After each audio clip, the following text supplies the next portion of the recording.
Still, lots of folks at each of these locations, and election officials say they're expecting massive turnout. Election day, they say, won't be so busy. Half the voter turnout in the whole county will come out for early voting. So this is where you're going to see the crowds.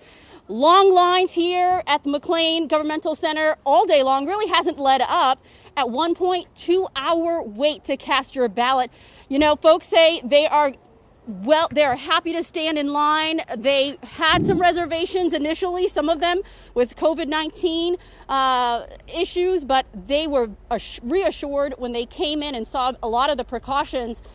And, folks say they see that there are a lot of options to vote. You can vote by mail. There are drop boxes here as well. There's even drive-up service for those who are senior citizens or those who can't physically stand in line.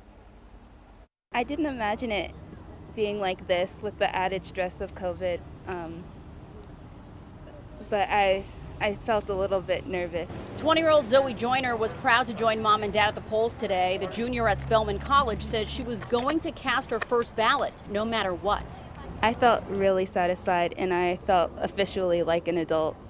Now she needs to get out of the house. I was going to say, now she can pay some rent now. In fact, everyone was in a good mood despite long lines or concerns about the pandemic. This is probably the third time since March 11th that I've actually entered a building. Today was another first for Karen Hughes, who came prepared with a mask, shield, and a chair. This is the first time in years and years I haven't worked at the polls.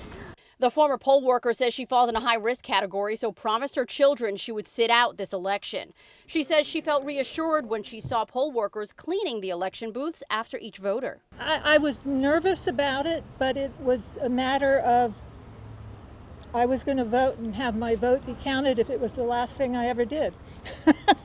Every satellite has a drop-off box available during the period of time. There are also drop-off boxes available on election day. Gary Scott, the director of elections in Fairfax County, says the early voting sites even offer curbside service. The Joyner family, they're encouraged, saying even in a pandemic, people are still finding a way to vote.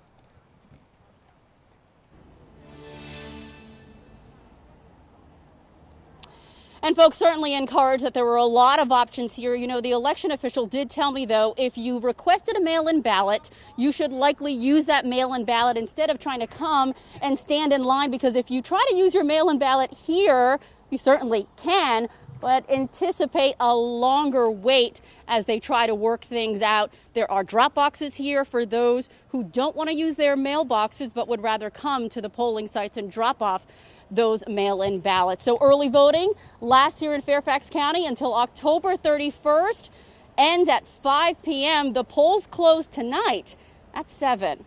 We're live in McLean. Delia Gonsalves, WUSA 9.